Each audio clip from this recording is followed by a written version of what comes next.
Hi everybody, so I am Kelly and this is my first time having a little gardening vlog. I just wanted to share some things I've learned. I'm not really sure where to look at this camera. My daughter and I love gardening and we have worked on our front yard for a while now, and this is the area we're going to be working in today. I've got several plants that need to be cleaned out and we're going to just get started, and thanks for joining us. So let me take you through here. Right now you can see it is covered in just some leaves. Here's my work bag. Got my Hori knife, love that thing. So I've tried to do different things in this garden. We had a tree that was taken down in this area right there by that rock, and you can see some plants that have just sat there. I've got some tulips in some of them. There's some mint, and it's just a mishmash of different things. There's some verbena, the one that grows really tall. I've got a large sedum that needs to be trimmed back. I can see it starting to grow down in there. You can see some green. And then along the top, I've got some irises growing that need to be cleaned out. We've got some roses that need to be trimmed down. I need to prune my roses. I'm gonna walk through this crunchy grass. Well, it's not grass, it's leaves, y'all. And we tried using, so underneath this, underneath this large, we'll just let this sit. Underneath here is some rock and some dirt, but it's, you know, I originally kept my compost pile in this area, and then I tried growing kale, and now it's basically been taken over by some weeds. And I've planted some what do you call those, some lamb's ears, and those survived. And then I've got some different plants that will grow up. These grow up with large spiky white flowers. I think that's what those are. Don't think those are my lamb's ears. But there's two plants that look very similar. There's some volunteer garlic in here. Then we have some daffodils. And these are the kind that are called the roadside daffodils. They're more like a jonquil, I guess. They're not as big and fat as the other ones you can get from the store. So this area really needs a good clean out. My planters have some bulbs in them, and then the leftover mums. Try not to be in the shadow here.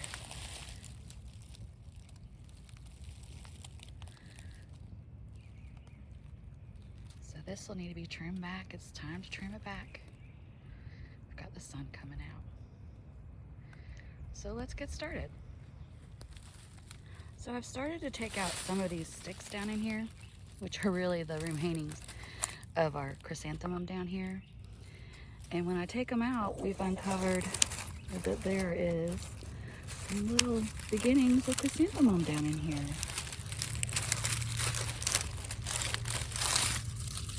So as we pull back some of that, you can see down in here that the chrysanthemum's coming back. You can see all these lovely tulips, and we've got some daffodils as well. So I'm gonna keep going.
these grow.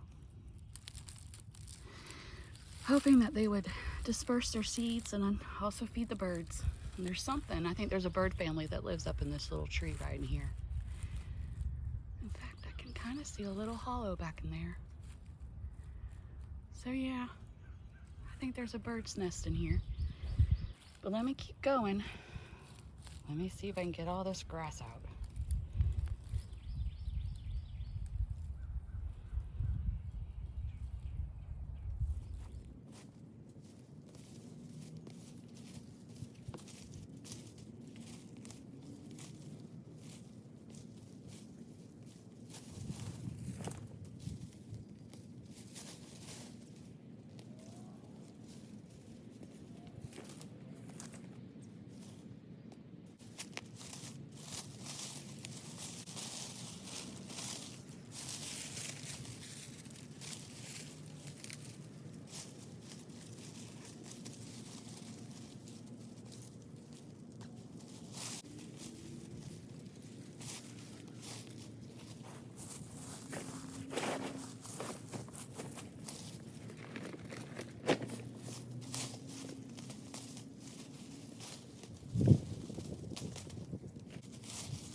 So as you can see, I have done a lot of work in here.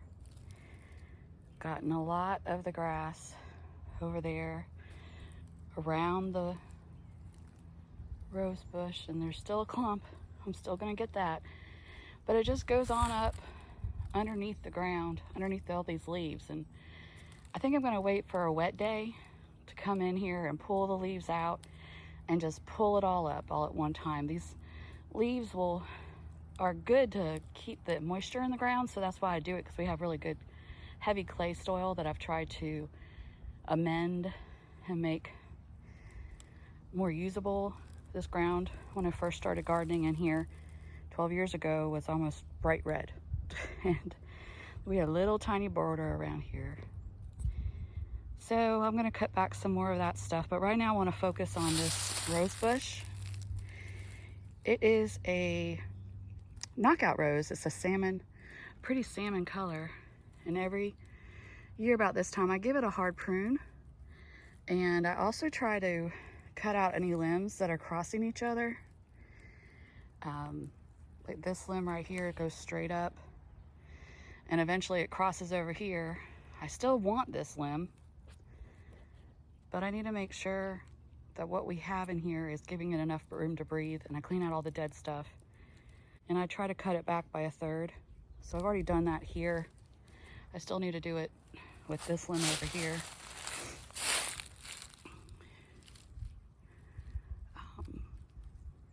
But it's a pretty rose, and it'll bloom all summer long into October. So I just need to give it a little bit of love right now. And it's time to prune your roses. It's February. They say to do it around Valentine's Day. So, gonna get that, show you what it looks like when it's done. So I accidentally pulled up a verbena. You can see the leaves. It'll grow tall, and I can't remember the name exactly. It's the one that goes up in the air and it looks really tall and spiky and has the purple flowers. And I'm sure I can hear the name in my head, but I am not a Latin person. I think they call it fireworks or something, but it's a pretty little clump. So I'm gonna try to outsmart it, or at least outsmart the grass, and see if I can plant it in the back behind this rose bush. Maybe if we can get this stuff to spread, it'll help me with the grass. But as you can see, the lamb's ears are even affected by the grass. So do not let grass grow in your garden. That should be the rule on every gardener's checklist. Should have been on mine, but I thought, no, I'll just wait till spring. It'll die back, surely. Nope, the little clump over there underneath my black bag grew all the way across, smothered down in here, all over my daylilies that are still sleeping, and all the way into this path.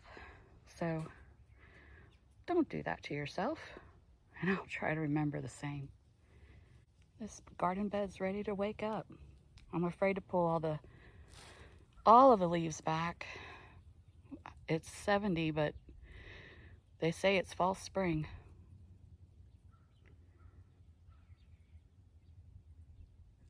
So that little verbena is now, has a new little home. Tucked right back here behind the rose bush. So over here, I've started cleaning out this side. And my sedum, I pulled back the stems that I leave over winter. And you can see we have some baby sedum leaves growing up. And so I'll clean up this area. And that plant that's growing out of there, the one I showed you earlier, is called Rose Campion. I finally remembered. So here's looking down at that area. I've pulled up some pots and cleaned them out and set them up here. Then this walkway goes over down the hill to where we've cleaned up. I found a pot that has some compost in it that we'll use for my raised beds, and you can see the big pile of debris we've pulled out. I cleaned up a lot of that grass, so I feel better now knowing that the grass is out. We're going to end up having to really work on that grass all summer, I have a feeling. And so the azaleas, they don't even have their buds out yet. But in the spring, they will be beautiful. Pinks and whites. So it's still early, but at least my garden's ready to start waking up. I'll get some filler plants in here. Probably some pansies. And my little bunny. I love this little bunny.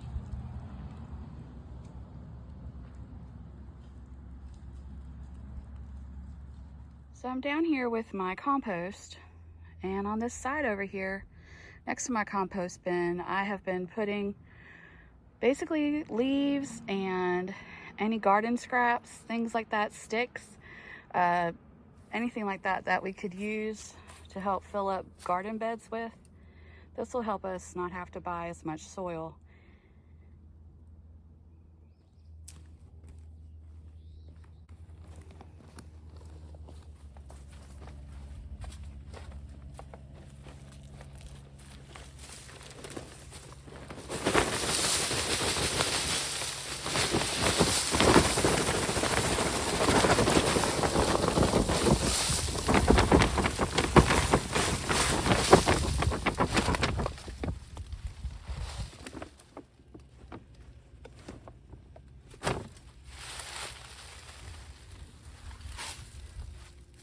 There it is. Making our pile. We could probably just compost this stuff, but we'll do that in the raised beds. Got a couple more of these pots up at the top of the hill. Bring those down too.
So I couldn't resist, and I had to go get some flowers. I was just gonna get these pansies, and then I saw these, and they were on sale for $5. Not bad. I think each one has about 7 or 8 different bulbs in them. They're very dry, but I'm gonna go ahead and get them in the planters.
So I put them in. There's the daffodils. Here's Bluey Cat. I think he found that spot. Yep. Pretty sure there's an animal that lives up in here.